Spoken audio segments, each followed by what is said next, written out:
What up, people? Welcome to the Doing Everything Different podcast. I'm your host, Devin Lars, and today we have a very, very special guest. I'm very excited about this conversation.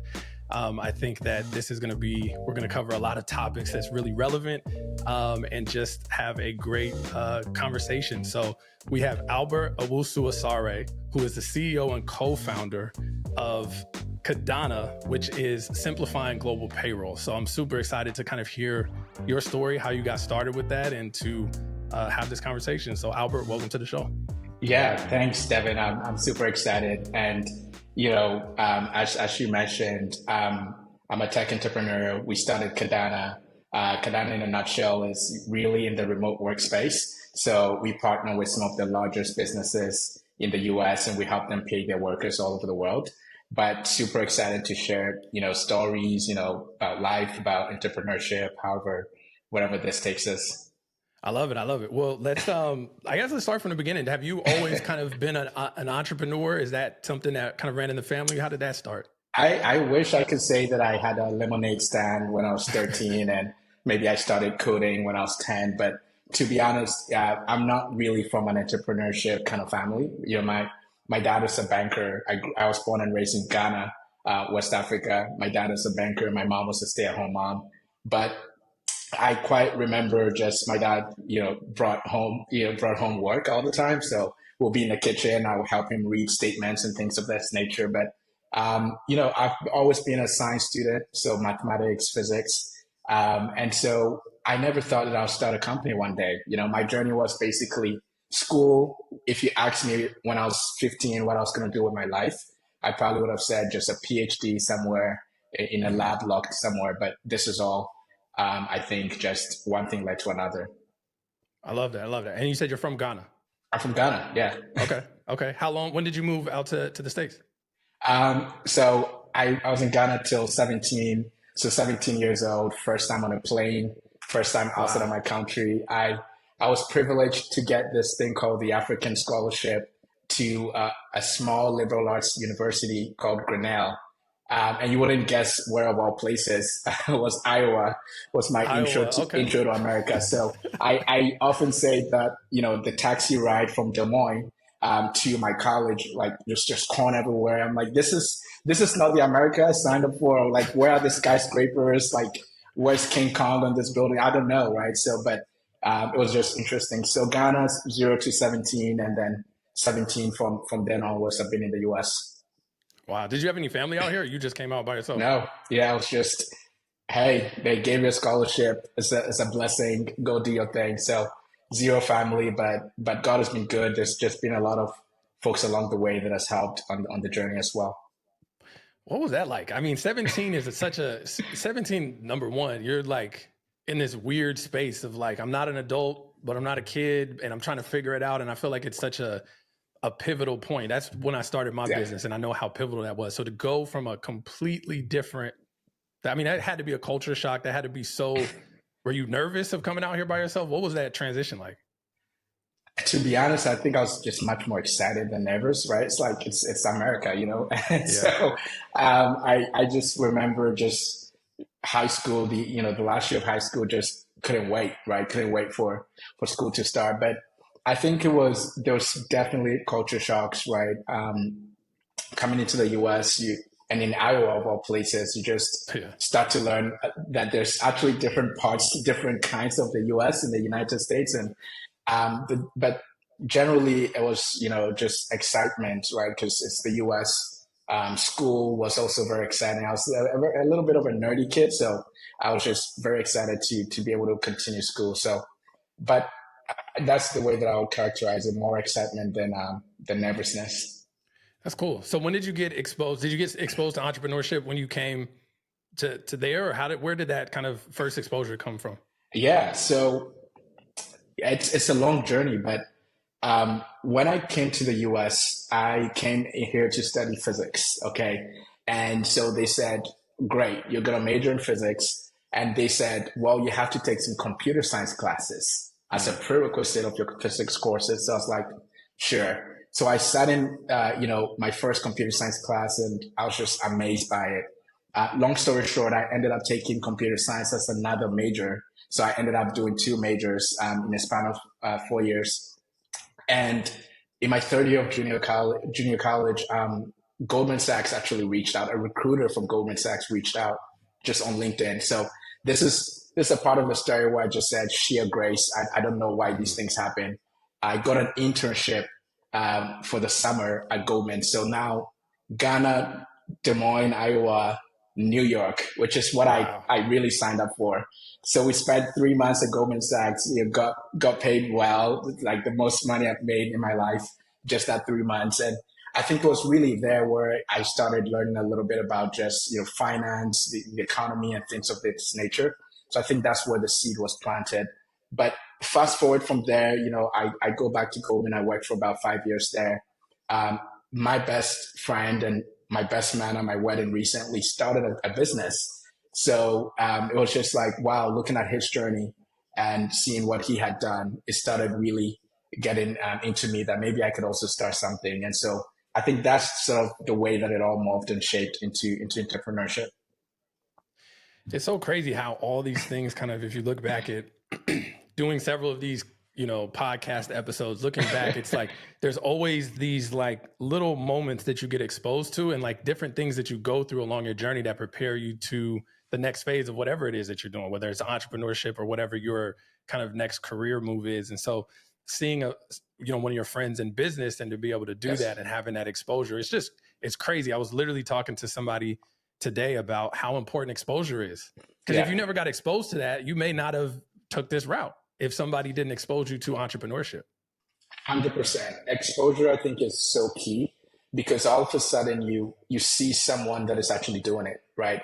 You read about it and some people over there start businesses, but now your friend starts a business and they're killing it and you're like, wow, this is a guy that I had beer with. This is a guy that we just kicked back and now he's doing his thing, and so it makes it very real. So I 100% agree with you there. I love that. So how long was the spark of like, oh, maybe I could do this too, to when you took that leap? What did that look like? What was that process like? Because I know it probably wasn't just overnight. It probably, you probably were thinking about it. And it was just brewing, right? But it was a very difficult decision because the other thing is, when you start working in corporate life, you kind of get used to the stability, right? And so it's a big leap. But what had happened, part of the story is I ended up, while I was at Goldman, I ended up going to London for a year, and this is immigration related. We can get into that when and if we get there. But so over there in London, it was just really very different, right? All my friends were here, but it was a quiet period of my life where I got to really reflect, what do I want to do? What are things that I really wanted to do that I never got to do? So I think that quiet time is kind of what I label it as, really helped me think through just, hey, you're young, you don't have kids, you're not married. And so if you're ever going to take the leap, it's now. So I think it's that. And to be honest, working for 4 or 5 years, you're able to stash up some money. And I was like, look, you have money, you can survive for a year or two. And if it doesn't work out, you can go back to corporate life. Job. And so those two things, I think, worked out quite well. So with the London thing, was that a forced trip or was that something that you wanted to take? Yeah. So when you come to the US as an international student, they give you this visa. So it's like an F1 visa is what they call it. And so you're just here to study, right? And then after your studies, you're technically supposed to go back home. But then they give you like a short period of time. It could be a year or 18 months if you're like a science STEM student.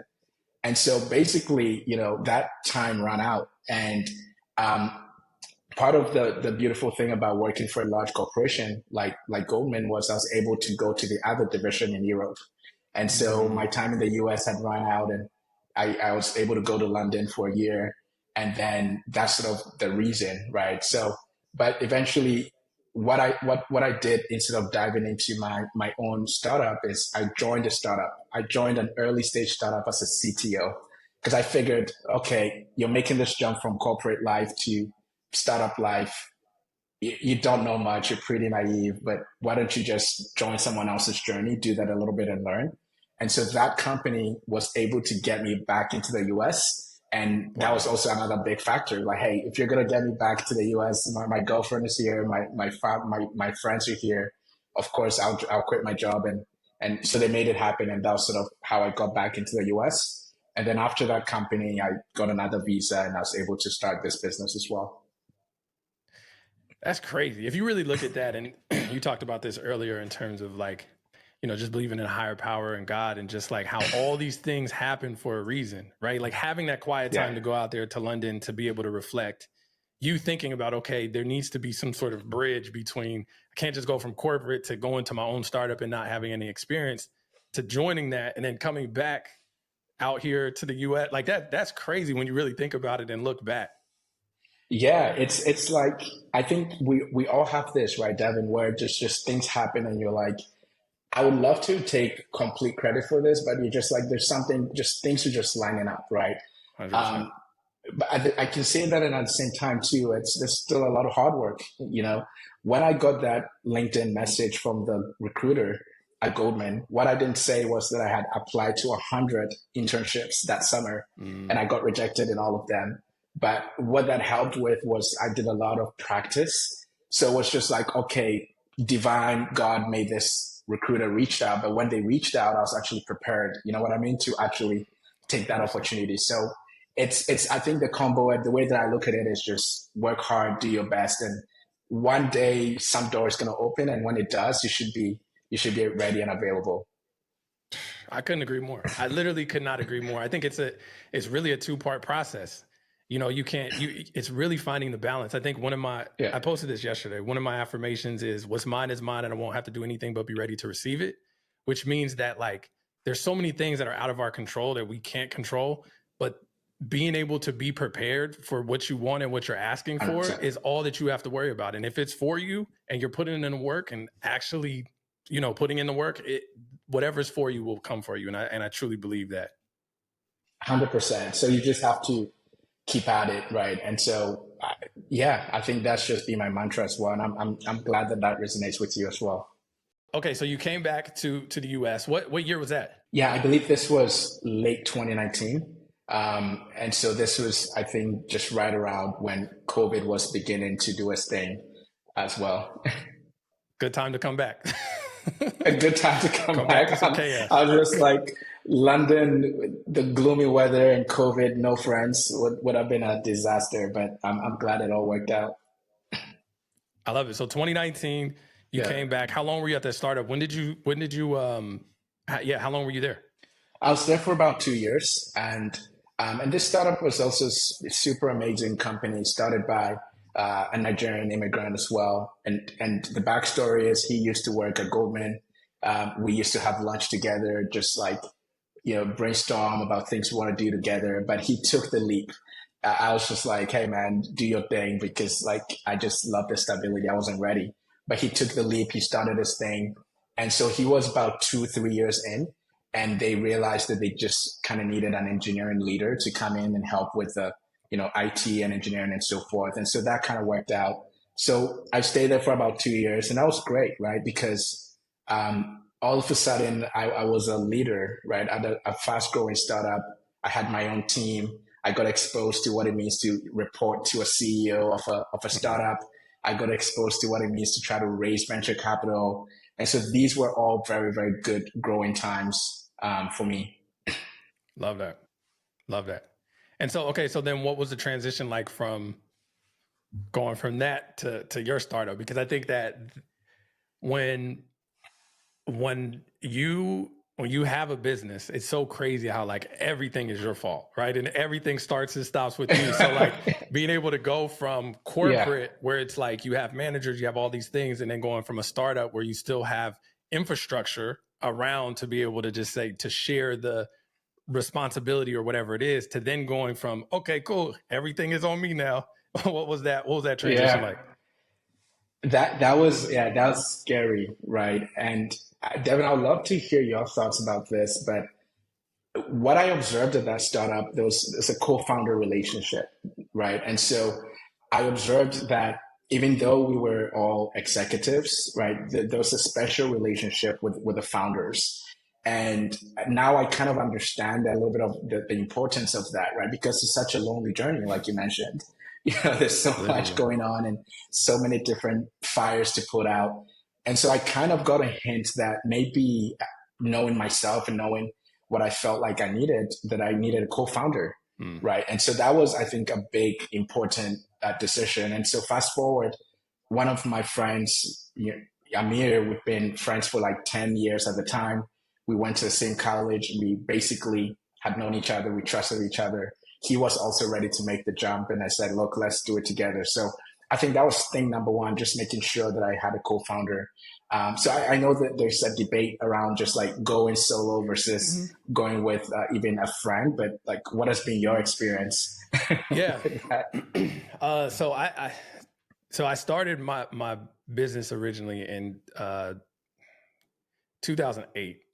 And I started airbrushing in high school in 2005, which is crazy because that's coming up on 2 decades next year, which is wild to even just say. But I started with my best friends, and that lasted several years. And then it got to a point where it didn't work out anymore between where we were going and just everything. And so we ended up kind of like dissolving the partnership, and I went on my own. And then I was doing everything solo for several years. Yeah. And I think the biggest thing that I learned with doing that is, doing it solo, you have all the control and all the say and everything like that. But you also have all of this like responsibility and stuff on your plate. And what really changed for me is when we brought our COO on, who is now my partner in this, and technically co-founder. She helped me with basically setting all this stuff up. It changed everything because I'm a visionary. I'm a person that's like marketing and creative and doing all of these things, but I wasn't good at logistics and management. And so like all these things, you can have all these great ideas, but if you don't have an operator to execute on all this stuff, then none of these ideas are going to come to fruition. And so she is just a stone cold operator. I mean, she is just so good at operations and organizing stuff. And so we started working together. She was just kind of a consultant at first, and then we worked really, really well together. And we had a conversation. I think we did it for like 2 years, or maybe even longer. And she was like, look, I see the potential of where we're going. Would love to discuss a partnership. And it was one of the best decisions, if not the best decision that I've made in my business.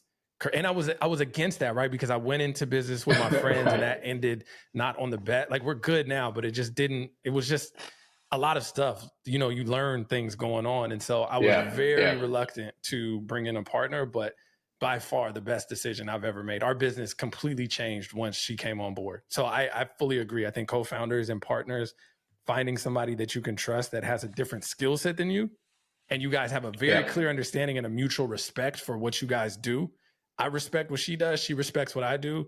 And we are able to work together. We're able to explain each other's points of like, hey, I think this is where we need to go. She's looking in the day-to-day. I'm looking ahead of where we're going. So trying to explain that and like balance the stuff.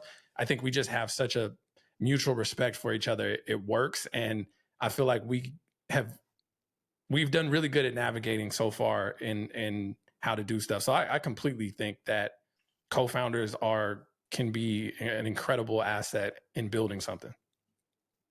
Yeah, I mean, I agree. And, in my world of just venture capital and, what the game that we are playing effectively is, raising millions of dollars and taking really big outside bets and making sure that we're having a big impact, right? And so the scale of that in of itself can be very tough, right? And I think, Amir is awesome, so much of that just operational, getting things done. But one of the things that I think is very underestimated is just emotional support that we give each other. And we have such a great village around us, right?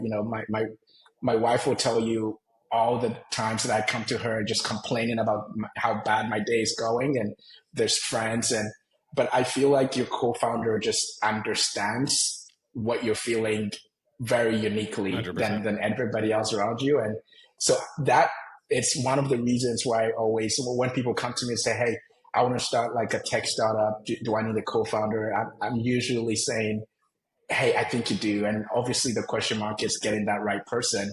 And it shouldn't, I actually don't think you should necessarily try to go into business with your Yeah. friends. It worked out for me. It doesn't work out all the time.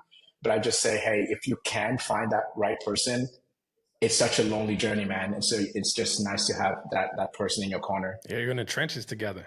It's like, Yes, when stuff goes wrong and you're like, damn, okay, we gotta make payroll. Okay, how we gonna work this out? How are we gonna do, and so it's like, oh, we gotta pay this, we gotta do this, we got this coming up, we got this challenge, we gotta solve this problem. To have somebody like what you said, to be able to understand from a different type of level because they got skin in the game, it's gonna be 100%. it's gonna be a different feeling. I mean, we had to navigate COVID together and it was challenging because we didn't know what the hell we were going to do.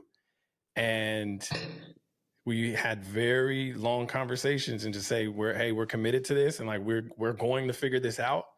And like, let's just control the controllables and do what we can because there's so much outside that we can't control. So I agree. I mean, that emotional support and having somebody that is with you in those trenches is invaluable. It's invaluable. And it creates a different type of bond between it's a different 100%. connection, right? It's like you can't replicate that. Yeah, you're in it together. And so, and the other issue is for all of these other stakeholders, you need to project confidence. Everyone needs to know that you're the captain of the ship, and there's this thing going on, and you're leading the ship. And sometimes you just need to go to your co-founder and say, hey, man, this is a problem. How are we gonna? So I think that's a very unique relationship. And without Amir, I'm like, wow, this will be 10 times harder to do every day. Because then you got two jobs too. Like you're doing the stuff that he's doing and the stuff that you're doing. It just, 100%. It's a challenge, but it's, entrepreneurship is a very unique experience to go through because even having partners and all the stuff, like everything comes down to what you do, and it's so crazy of just how do you balance out and have the stomach for the ups and the downs and the ebbs and because things happen. You're going to have good seasons. You're going to have bad seasons. You're going to have seasons where you have to adjust and pivot. You're going to have stuff where things come out of left field. I know I want to talk about AI and your kind of take on that, but look at ChatGPT. ChatGPT has made us as an agency significantly less valuable. The stuff that I used to come up with in terms of strategy and all that stuff, I have become, from a strategic standpoint, extremely less valuable than I was 2 years ago. And you have to understand that like it's going to change and revolutionize everything. And so to be able to like, you're over here like making this plan, building this boat, trying to predict the weather, right. And then these things and unforeseen things come and you're already building this infrastructure. So now you got to change it in real time and like move the boat this way because now things are happening. And it's a very interesting, you have to just love solving problems. Like you have to just love challenges and things to go wrong in order to be in entrepreneurship because that's all it is. You're just figuring things out.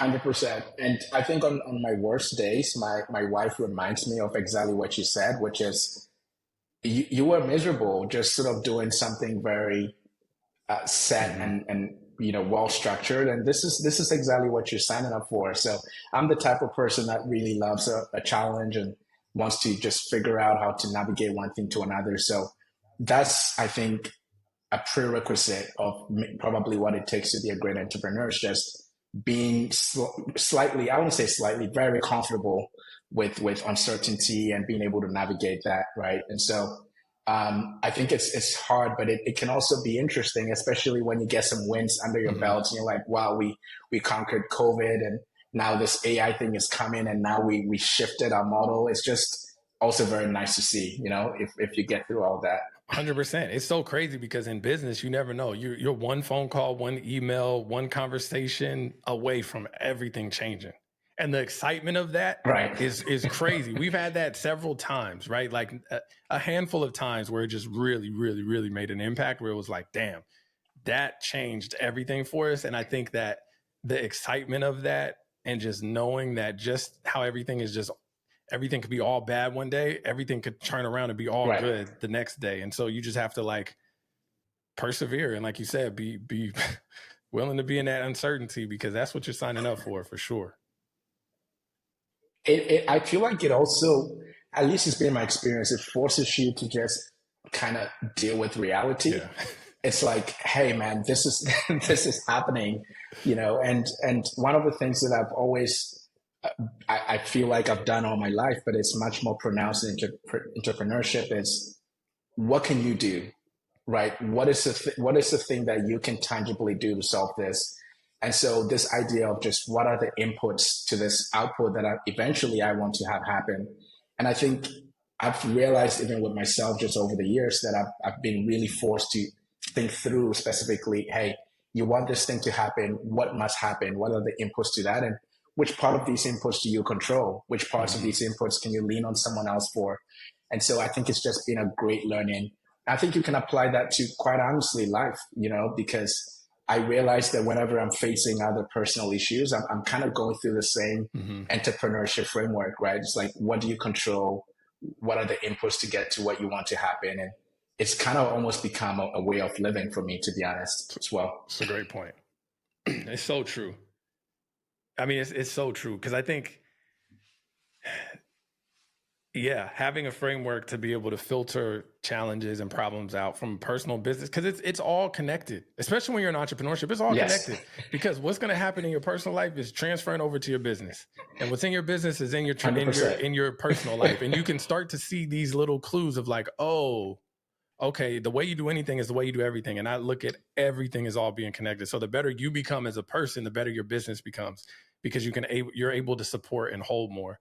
Because I think that like, even it was so hard for me to even think about how we grow past our first 3 employees, right? I just was, for the life of me, I'm like, there's no way that we can grow past this. And it was a mindset thing, because I'm like, okay, there's millions of companies that have 50 employees, 20 employees, whatever it is. Like, so clearly you can do it. You just have to understand, because I never worked in like, oh, here's managers and how you set this up. So, it's just all about just improving yourself and developing. Yeah. And I mean, the other day I was talking to a friend, and she's like, hey man, how do you, de-stress? This stuff is a lot. And I was just like, it's intertwined. The personal and business is now intertwined. And one, it's just, this might sound a little woohoo, but whenever I'm just stressed in business, one thing that I do is I just declutter my house.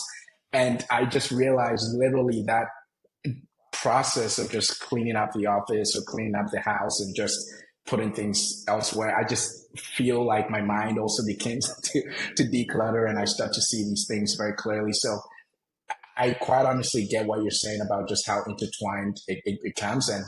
And I think it's all just part of shaping you as a person and who you are as well. I love it. Couldn't agree more.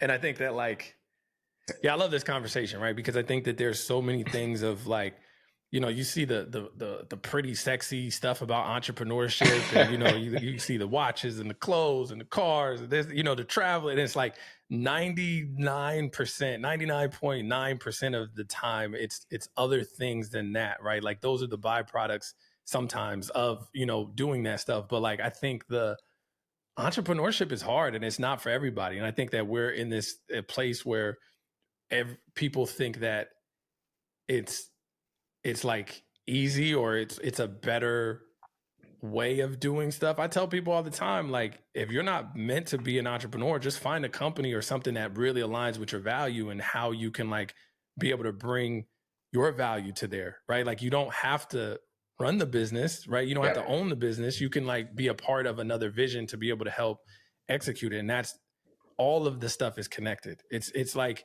I look at everything as like a car. Like, even if you have the nuts and bolts on the tires, like those in the grand scheme of things of the whole car seem very insignificant, but it's like, those are keeping the tires on and getting you there, right? So like, it's every single piece that is all put together to make this whole thing run and to be functioning.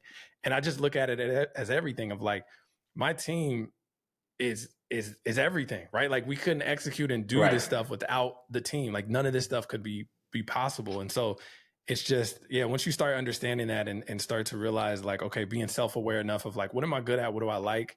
And do I have enough, what you said earlier, like the you know, awareness of like this, you have to be uncertain and it's not going to be comfortable for most Yes. of the time. Yes, I 100% agree. And I mean, a nice thought experiment sometimes is just, would you do it over again? And I like to play this game with some of my founder friends. And the other day, one of them said, "Hey, I wouldn't wish startups on my worst enemy." I was just like, because it's just It brutal. is. It's brutal, man. You know, I get these calls and I make these calls sometimes, and just like people just having a bad day, right? The highs are very high, Mm-hmm. the lows can get very low, and it's just an emotional roller coaster. And like what you said with the teams, if you think about what is happening when you start something, and you get a group of people to follow you. Yeah, a lot of the times they have stopped whatever they are doing. Maybe they quit a job or an opportunity they wanted to pursue. And then now they are following Mm-hmm. Devin, say, "Hey, Devin, like lead us to the promised land."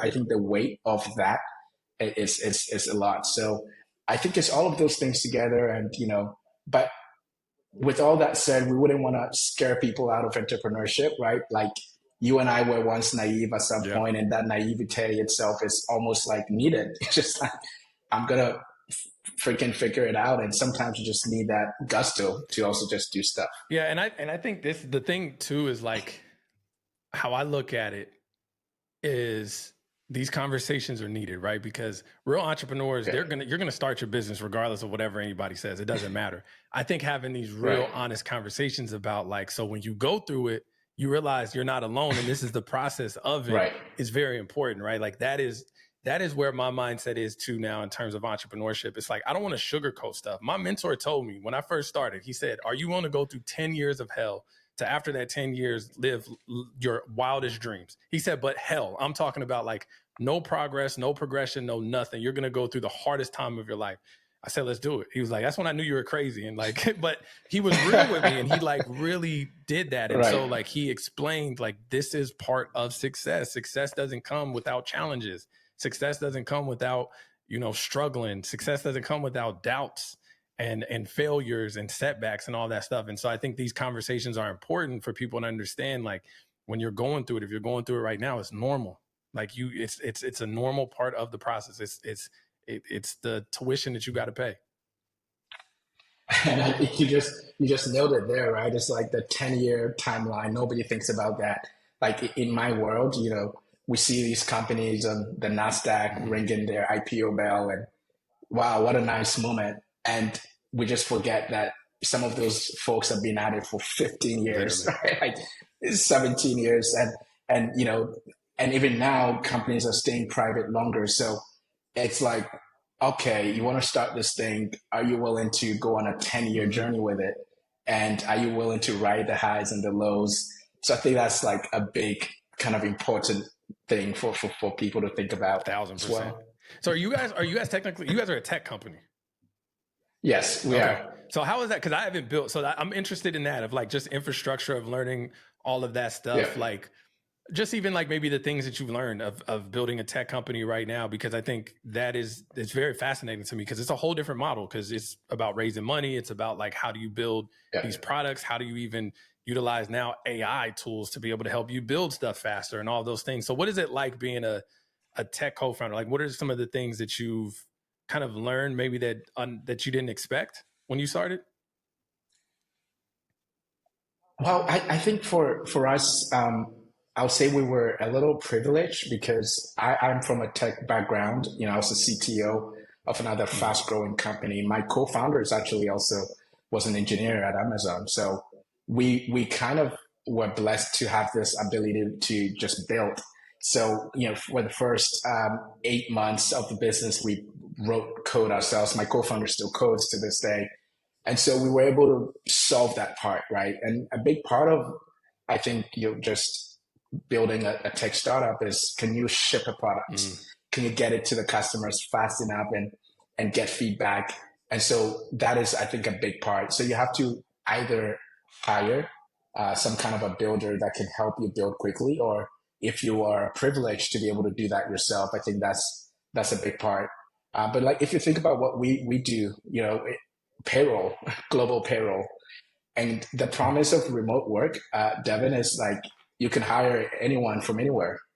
But we're trying to create this borderless world, but in reality, there are borders. Every country has its own laws and they have their own payment rails they use. And so for my company, that means basically building infrastructure that supports 200 plus countries around the world. And so with that also comes partnerships. You just have to understand what things can you build yourself, what things can you leverage out of things that people have built, and then being able to play that dance as well. But ultimately, I think it's just a game of you have an idea, but the market oftentimes doesn't care about your idea. The market cares about the value you're giving to them, and to how quickly can you get your product to the market, how can you iterate, and how can you learn.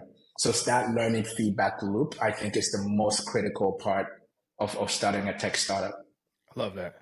And so what do you, so does that look like in practice, like building, shipping the product, getting customer feedback, rebuilding, shipping the product? Like, how does that, like, does it go in those cycles? Yeah. So exactly that. So you ship a product, you put it on the app store, or if it's a website, it's live.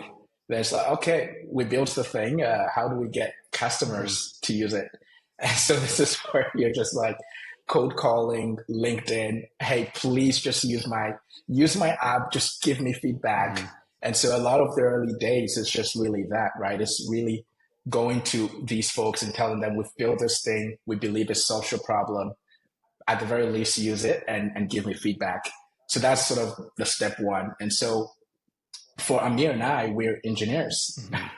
We're nerdy engineers. We had never sold anything in our lives. And all of a sudden I'm in sales calls, right? I'm trying to convince customers to care about this thing that I've built. And so there's that, right? And then you thankfully, maybe you get a handful of customers.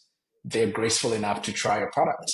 This is where you have to really pay attention. Okay, hey, can I just jump on a Zoom call? Walk me through how you onboarded on the app. And then you're just looking at the pressure points. Where are they dropping off? Where are they not?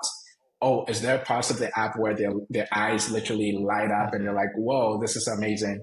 So that attention to detail, you bring that all in, you iterate again, then you do the whole cycle again, find another set of customers and so forth, So eventually you get to a place where you feel like, okay, I have this product and the market is receiving it very well.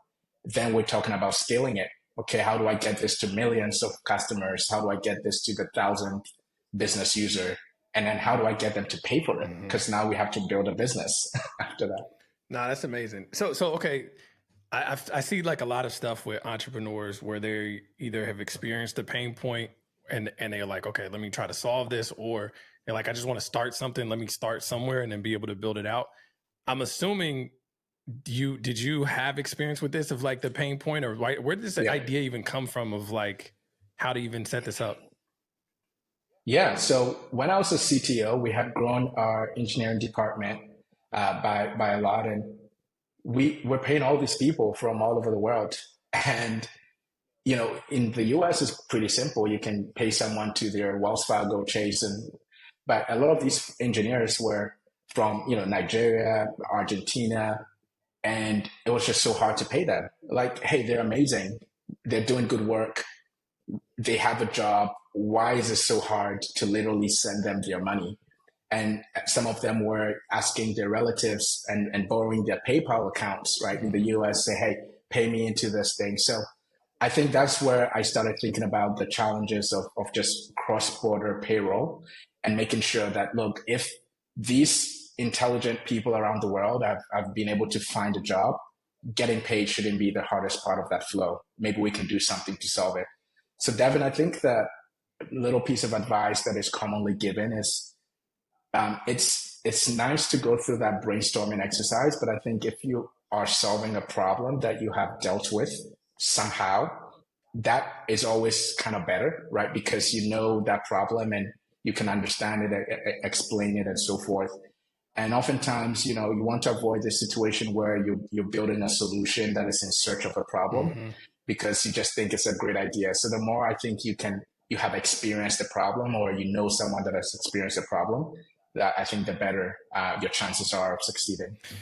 That's smart. It's funny because I didn't even think about this until you just said that. But we have a contractor in the UK that we work with, and it was like a challenge to try to pay him because he didn't have Zelle. We can't just Zelle, or we can't do like PayPal. Right. So it was literally like a ton of back and forth. And I don't even know what the solution was. I think our finance director figured it out or whatever. But I remember it was like a challenge and a lot of back and forth. So I could see that. And that's not even really payroll, right? I mean, he's a contractor. Yeah. So thinking about payroll and all that stuff, I could imagine how difficult it is.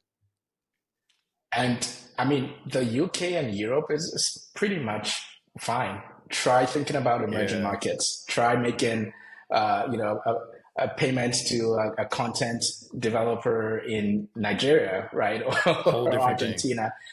There's just a whole different thing. So part of the success to Devin is just familiarity. I'm from Ghana.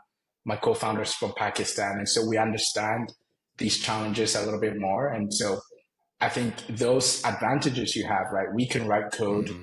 We know how these folks are the problems intimately. And I think you have to start with some set of accumulated advantages. And then, maybe you have a shot at succeeding, right? So I think it's an interesting thought process to go with, hey, what natural advantages do I have in this space that I'm going into, right?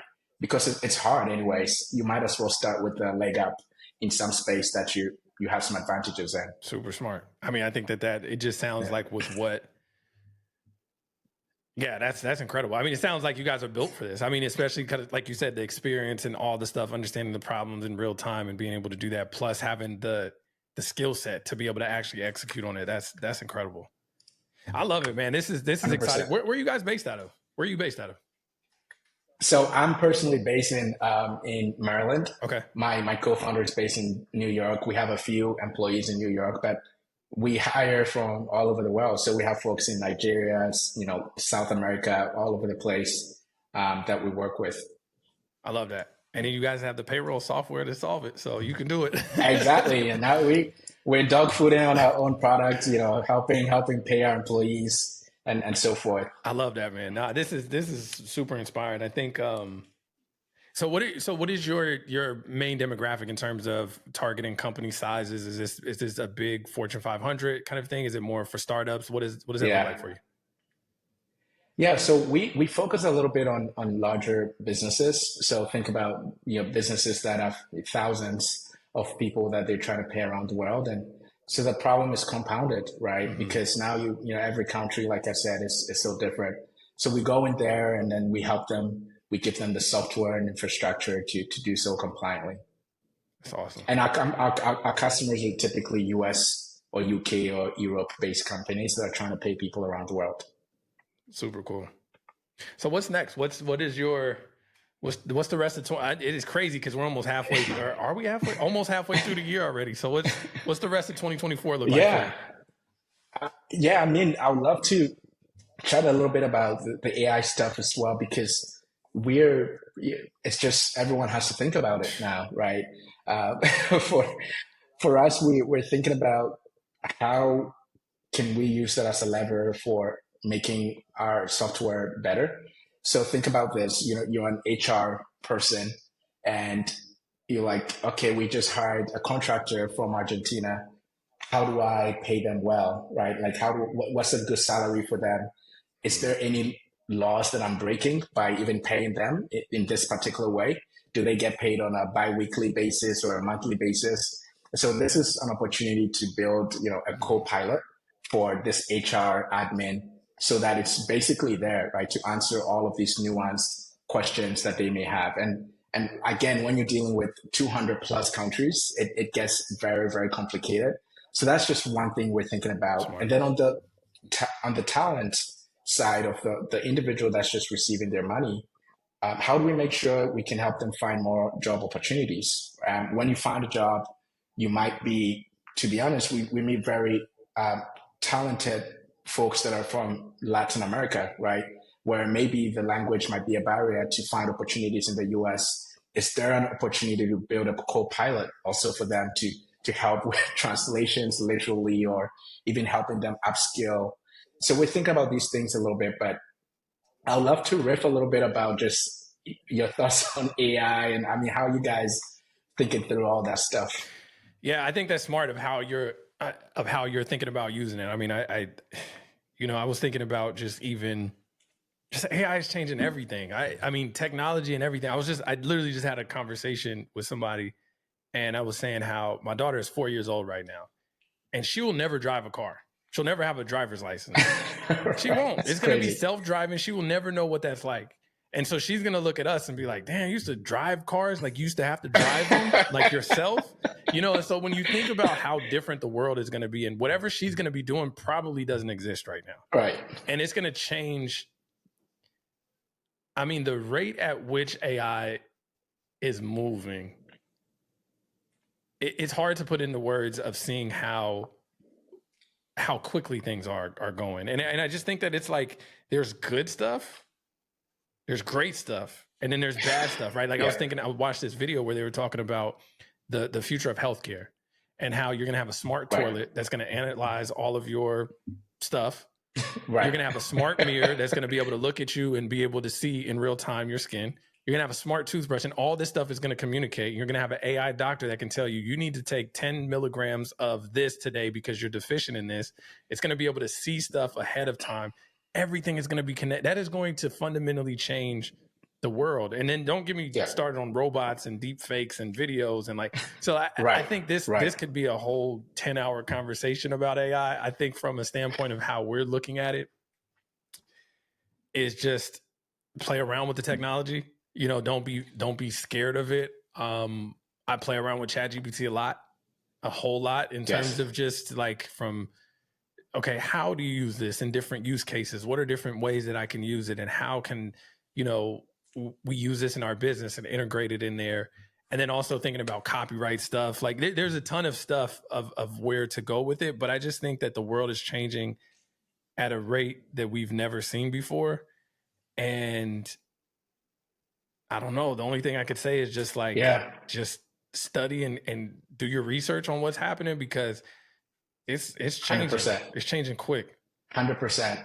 And I've been thinking about this a lot because, when I started out as a software engineer, just like every other job, they would give you some of the, I don't want to call it the menial office work. Mm-hmm. Hey, just learn the trade. This is just take this side project. And I feel like we all kind of learn our craft through that. But now all of a sudden there's these tools that are basically doing those types of things. And so I think, you could think about, what does this mean for a junior-ish person, right, in this economy, trying to learn the ropes of whatever their industry is. But I'm a techno optimist. And so I think that I love to think about these things as tools. Mm-hmm. And, one framework that I talk to my cousins and everyone about is you kind of want to assume that these models are just going to get better. Of course. Devin, you kind of have to just assume that they're going to get better. And I don't know about you, but my personal interaction with these models every day is increasing. Like 100%. Last year, maybe I used ChatGPT once a month. Today, I've used it like 5 times already. So nothing tells me that we're actually going to stop using these models, mm-hmm. right? So that's kind of like the framing. They are going to get better. We're going to use them more. And so my advice is always just, the flip side of what I said as a junior engineer was that I just didn't know a lot of the technicalities, right? These were the things that I'll go to my manager who has 10 years mm-hmm. of experience, say, hey, how do I structure my code? What is the best architecture to use? I was just coming out of college. But now as a junior developer, all of that knowledge is encoded in these things that like you can literally treat them as your manager on demand, right? For everything that you wanted to know. So that's sort of the other side of the coin, right? Where it's just like, it can actually empower you to basically grow your career the fastest you've ever seen it. And so the advice is assume they're going to get better, mm-hmm. kind of assume that they're here to stay, and stop playing with it. That's my simple advice for people. They're not going anywhere. And it's happening quick. And same here. ChatGPT, I use that. I use it several times a day. Not even several. I just use it throughout the day. Like, and now they released the desktop app, and there's like a little shortcut. I'm like, oh yeah, it's over. And I heard that like Apple is working out a deal possibly with them to integrate ChatGPT into the whole iOS system. It's coming, and it's going to happen. And I think, yeah, it is something that you can really use to your advantage. You know, you can get to know stuff. I was even thinking, I was talking to Britt literally before this conversation.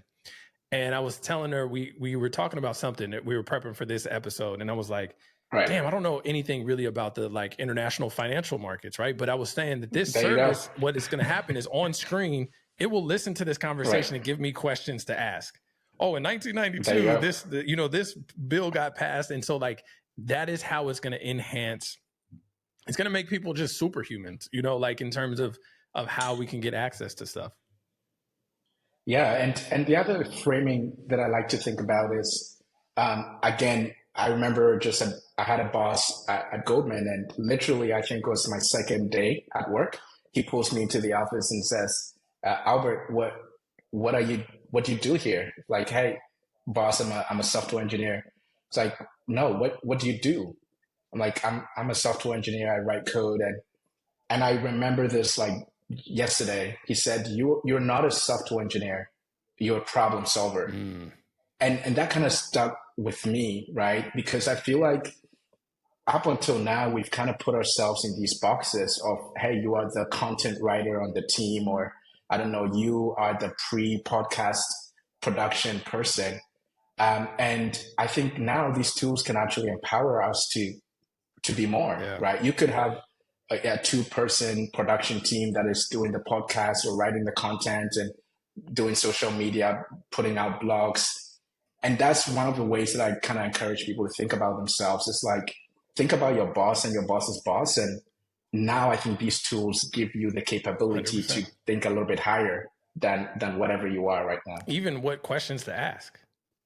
I think using these models of just like, hey, I'm doing this, and this. I don't know what I don't know, so ask me questions. And then it'll spit out, okay, here are the questions, and you answer them to the best of your ability, and you keep working and digging deeper and deeper and deeper, and it'll help you work through it and understand how it even got there. So I think the future of education 100%. And the future of all these different things are going to change. One of my biggest weaknesses is writing. I'm not a good writer. And so now with ChatGPT, I got a prompt that I have a shortcut that I just put what I have in there and have it reworded and help me structure it better. And so it just like, I used to have to send that to Britt. Hey, Britt, can you proofread this? And it would just like, I'm sending her stuff that I don't need to be wasting her time with. She's over here, doing this stuff on things that like I should know. And so now with ChatGPT, it just makes it easier so the team can focus on more important things. And it just allows us to move faster, with things. 100%.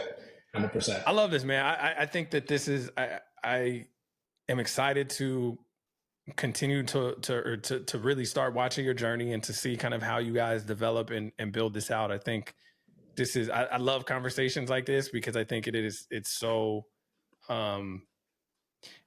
what they say, real recognizes real. So it's like when you're going through something, like you can relate, you could even just say it in a certain way. It's like, you don't have to fully explain it. Like I get it and understand it. Right. Going through it. And so, I'm very,